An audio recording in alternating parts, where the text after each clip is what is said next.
आता मुख्यमंत्री साहेबांनी बघितलं पाहिजे. दुसऱ्यांना नाव ठेवते, दुसऱ्याच्या आंदोलनात घुसून जाळापोळा करणं, गाड्या फोडणं, बंद पाडणं, हे प्रयोग हे मुंडेंचे लोक आहेत. ही धनंजय मुंडेची टोळी, हिला जातीकडे नका नाही, ही जातीकडे नका. त्या वंजारी जातीतले चांगले लोक, लय चांगलं. आम्ही कधी जातीवर बोलवले पंचायत, वंजारी नाही, धनगर नाही, दलित नाही, मुस्लिम नाही, 12 बोलतेदार नाही, 18 जातीवर. ही टोळी ही धनंजय मुंडेची टोळी, ही प्रचंड मस्तावली ही टोळी. कारण त्या जातीतले चांगले लोक आहेत. इतकी पत होती ना त्यांच्या समाजाची, पुरी पत घालायचं काम आणि त्या जातीला डाग लावायचं काम या टोळीनं केलं. राज्याला सुद्धा डाग लावायचं काम सुद्धा सरकारला, मुख्यमंत्र्यांना, फडणवीसांना डाग लावण्याचं काम या टोळीनं केलं. ही टोळी हे मुंडेचे लोक आहेत. हे कोणाचे समर्थक नाही. हे यांना जातीय तेढ निर्माण करून दंगली घालवायच्या. दादा, वाल्मिक कराड यांच्यावर 302 अंतर्गत कारवाई होऊन मोका लावण्यात आलेला आहे, यावर आपली काय प्रतिक्रिया? मला अधिकृत माहिती आपल्याकडूनच मिळते, मला अधिकृत नाही माहीत त्याच्याबद्दल. पण लागले असेल तर हे सरकारचं कौतुक करणं गरजेचं आणि केलं पण पाहिजे मुख्यमंत्री साहेबांचं. कारण त्यांनी सांगितलंच होतं की याच्यातला सोडला जाणार नाही पोलीस. पण आमचं म्हणणं असं आहे की जो खंडणीतला आरोपी तोच खुनातला आरोपी आहे. हे सगळे एकच आहे. सगळ्यांवरती 302 दाखल होणं खूप गरजेचं आहे आणि मोकासुद्धा सगळ्यांना लागणं गरजेचं आहे. आणि जर आता मोका लागला असेल आणि 302मध्ये घेतला असेल तर मुख्यमंत्री फडणवीस साहेबांचं 100% कौतुकच आहे. पण ही खूप मोठी टोळी हो, हिचा सफाया होणं खूप गरजेचं आहे. कारण ही टोळी अशी की एक जण खंडणी मागती, दुसरा खून करती, यांना सांभाळणारा एक. ही मुख्यमंत्री फडणवीस साहेबांनी समजून घेणं खूप गरजेचं आहे. या राज्याला जर कलंकित होऊ द्यायचं नसलं ह्यातल्या गुंडाच्या टोळीपासून, तर याला सांभाळणारा एक जण आहे. एक जण खंडणी मागतो, दुसरा खून करायला जातो, तिसरा जमीन बळकायला जातो, तिसरी टीम जमीन बळकिती, चौथी टीम प्लॉट बळकिती, यांची 5वी टीम योजना खाती कोणाच्या याच्यावरती. याच्यातली 5वी 6वी टीम अशी आहे की ही छेडछाडी करते, बलात्कार करते. यांच्यातल्या अशा 6व्या 7व्या टीमा अशा आहेत की ह्या प्लॉट बळकित्या. यातल्या 8वी 9वी टीम अशी आहे की हे चोरी करते, डाके टाकते. अशा टीम आहेत त्यांच्या. काही रात्री हाणत्यात, काही दिवसा मारतात. ह्या 10-11 टोळ्या अशा आहेत. यांचा 12-13 टोळ्या अशा आहेत की यांच्यातले काही खून जर केले तर घेऊन पाळणारे वेगळे लोक आहेत, वेगळी टीम आहे. काही लोक यांची अशी आहेत, टीम 14वी 13वी 14वी टीम अशी यांची की काही पैसे पुरविती. 14वी 15वी टीम अशी यांची की काही पैसे पुरविती. 16वी 17वी टीम यांची अशी आहे की ही घरात ठेवती. एक 18-19 टीम अशा आहेत यांची, 19वी टीम अशी यांची की यांना गाड्या पुरविती. एक 20-21वी टीम अशी की एकामेकाला फोन करून सांगते कुंकड न्यायचं, काय करायचं, कसं करायचं. म्हणजे हे इतका गुंडाराज चाललेला आहे भयंकर. आणि यांना सांभाळणारा एक. म्हणून खंडणीतले आरोपी आणि खुनातले आरोपी हे दोन्ही एकच आहेत. यांना 302 खाली घेऊन मोका लावायचा यांना आणि ही केस अंडर ट्रायल चालवायची आणि यांची सगळ्यांची नार्को टेस्ट करायची.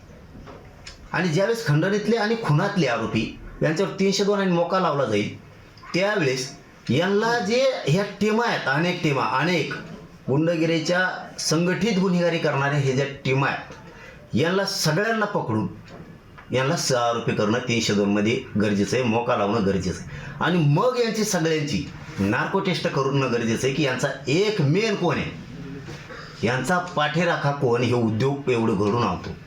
आणि मुख्यमंत्र्यांनी अजिबात मुलायचा नाही ठेवला पाहिजे कोणाचा.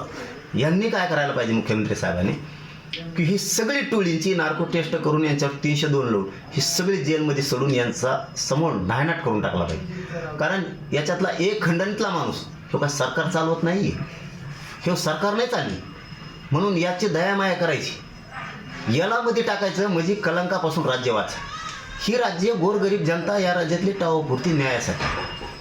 मग ह्या जनतेला जर न्याय द्यायचा असला, धीर द्यायचा असला तर फडणवीस साहेबांनी त्यांना सगळ्यांना जेलमध्ये टाकून द्यायचं, सगळ्यांना. आणि ही केस सगळे अंडर ट्राय चालवायची. यांना जन्मठेप मरेपर्यंत जन्मठेप लागली पाहिजे, यातच सडले पाहिजे. त्यावेळेस राज्याला कलंक लागणार नाही. आणि हे काम मात्र मुख्यमंत्र्यांनी करावं ही आमची मुख्यमंत्र्यांकडून अपेक्षा आहे. आज जर त्याला मोका लागला असेल 302मध्ये जर घेतलं असेल, तर माझी तब्येत खराब होती त्यामुळं मी काय ते बघितलं नाही. लागला असेल तर मुख्यमंत्री फडणवीस साहेबांचं 100% कौतुक. पण सुटता कामा नाही. एक सुद्धा याचा एक पण खंडणीतला नाही आणि खुण्यातला नाही, हे सगळे एक आहेत. आता खंडणीवाल्याने खून करायला लावणं आणि त्यांना पाठीशी घालणं, पाठिंबा देणं म्हणजे काय ते 302 मध्ये नाही का? मग सामूहिक कट त्याने रचला नाही का? मग यांनी कट रचला, ह्यो इकडंच राहिला, खुनं करायला दुसऱ्याला पाठवलं, खंडणी मागायला दुसऱ्याला पाठवलं, तिकडं खुनं करून टाकले. मग ह्यो नाही, असं कसं काय होऊ शकतं? खुनं करणारा ज्यांनी केलाय ना त्यांना पाठवणारा खंडणीवाला ह्यो मुख्य आरोपी पाहिजे. खरं तर ह्यो मेन मुख्य आरोपी पाहिजे. त्यात यांनीच ह्यो घडून आणतो. आणि यांना पाठीराखी करणारा कोण? त्या अनेक टोळ्या आहेत, आंदोलन करणारे वेगळ्या टोळ्या, टीम आहे यांची, वाचवा वाचवा म्हणणारे वेगळ्या टीम आहे त्यांच्या. ह्या खूप टीम आहेत. हे मुख्यमंत्री साहेबांनी समजून घेणं गरजेचं. ही खूप किचकट प्रक्रिया आहे. ही मुख्यमंत्र्याला राबावीच लागणार आहे, खोल जायला लागणार आहे याच्यात मुळाजाळाशी. आणि त्यावेळेस या सगळ्या टीमा उघड्या पडणार आहे. कारण हे आंदोलनं करतात आरोपीला पाठिंबा देण्यासाठी, आरोपीला सोडून द्या म्हणायसाठी. याचा अर्थ हे सगळे या खुनाच्या कटात सहभागी. यांना सगळ्यावरती गुन्हे दाखल करून यांना सहआरोपी केलं पाहिजे.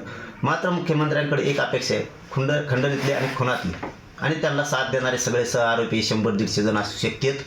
यांना सगळ्याला मध्ये टाका आणि यांचे अंडर ट्रायल चालवा, यांचे नार्को टेस्ट करा, यांना मोका लावा, 302 खाली घ्या आणि जन्मठेप होस्तर यांना सोडू नका. आणि या टोळीचा, गुंडगिरी करणाऱ्या टोळीचा समूळ नायनाट करा. कराड यांना अटक झाल्यानंतर त्यांच्या आईनं पोलीस स्टेशनसमोर आंदोलन सुरू केलं आहे. त्यांना चुकीच्या खोट्या गुन्ह्यामध्ये अडकवून त्यांना तुरुंगात टाकण्याचा असं त्यांचा आरोप आहे. नाही, आई माऊलीबद्दल नाही बोलू शकत. का वाल्मिक कराड समर्थकांनी परळीमध्ये बंद पुकारून अनेक अज्ञातांनी अनेक बसेसवर दगडफेक केली अशी माहिती मिळते. यावर काय प्रतिक्रिया? नाही, आता मुख्यमंत्री साहेबांनी बघितलं पाहिजे ना. दुसऱ्याला नाव ठेवतात, दुसऱ्याच्या आंदोलनात घुसून जाळपोळा करणं, गाड्या फोडणं, बंद पाडणं, हे प्रयोग इथे हे मुंडेंचे लोक आहेत.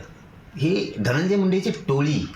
हा, हिला जातीकडे नका नेऊ, ही जातीकडे नका. त्या वंजारी जातीतले चांगले लोक आहेत, लय चांगले लोक. आम्ही कधी जातीवर बोलवलं नाही कोणच्याच. वंजारी नाही, धनगर नाही, दलित नाही, मुस्लिम नाही, 12 बलुतेदार नाही, 18 पगड, जातीवर नाही. ही टोळी आहे, ही धनंजय मुंडेची टोळी. ही प्रचंड मस्तावलेली आहे ही टोळी. कारण त्या जातीतले चांगले लोक आहेत. इतकी पत होती ना त्यांच्या समाजाची, पुरी पत घालायचं काम आणि त्या जातीला डाग लावायचं काम ह्या टोळीनं केलेलं. राज्याला सुद्धा डाग लावायचं काम सुद्धा, सरकारला, मुख्यमंत्र्यांना, फडणवीसांना डाग लावण्याचं काम ह्या टोळीनं केलेलं. ही टोळी हे मुंडेचे लोक आहेत. हे कोणाचे समर्थक फेमर्थक नाही आहेत. हे यांना जातीय तेढ निर्माण करून दंगली घालवायच्या आणि यांना आरोपीच्या बाजूनं पाठबळ उभा करायचं. आता उद्या जनता तसंच करणार आहे. आता सगळ्या जातीची पण 100% करणार आहे. आता आरोपीनं कोणाला काही केलं की लोक म्हणणार आहेत आमच्या आरोपीने काही नाही केलं, सोडून द्या त्याला. ही रूढ पाडी ह्या धनंजय मुंडेच्या टोळीत. याने ती आवरायला पाहिजे, तिला आवर घालायला पाहिजे होता. त्याने घातला नाही. हे प्रोत्साहन दिलं, पाठबळ दिलं त्यांना, म्हणून आज हे नरड्याला आणले त्यांच्या. आणि उगा त्यांच्या जातीला बदनाम करायची काय गरज नाही. त्यांची जात नाही, ओबीसी नाही, कोणी नाही, कोणी नाही, कोणी नाही. ही टोळी, हा, हे धनंजय मुंडेची. आणि हिचा सफाया करणं फडणवीस साहेबांचं काम आहे. ते करतील ही आशा सुद्धा करावंच. हा, यांनी ही गुंडाराज बंद करून टाकायचा सगळा. हा, बीड, ही परळी मुक्त करून टाका. ही गुंडाराज ठेवू नका यांचं. हेच सगळे कुटाने करणार, कायदा सुव्यवस्था बिघडणार, हेच सगळे गाड्या फोडणार, हे सगळं. ही टोळी, ही सगळे जेर बंद करा. हिला ठेवू नका, अजिबात ठेवू नका.